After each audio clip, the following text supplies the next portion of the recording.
The color of the printed circuit board is actually something we define when ordering the board from a factory.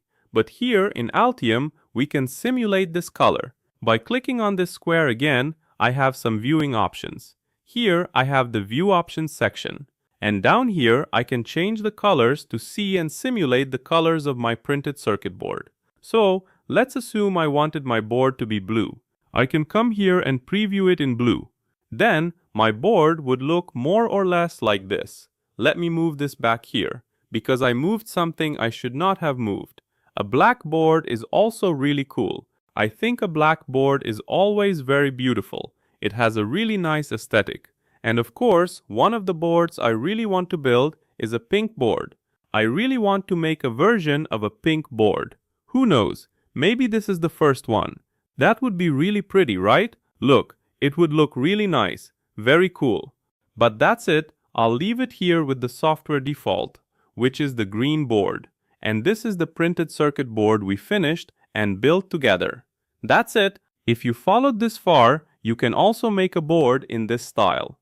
Now that we have finished our first project, I also want to show you a little bit about Altium 365 so you can understand the advantages and possibilities of this tool. With Altium 365, you can upload your projects. In other words, you can save your projects directly in the cloud.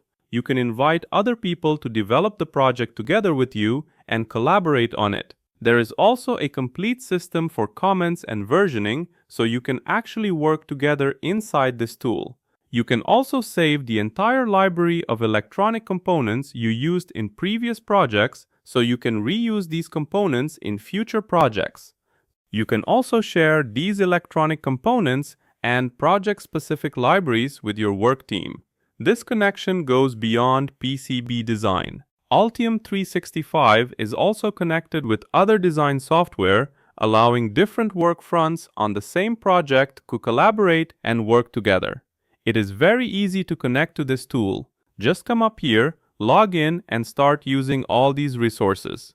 I hope this video helped you get to know Altium Designer a little more. Any other questions you have about this process, just leave them here in the comments. And follow this series of videos here on my channel. That's it. I'll see you in the next video. Bye.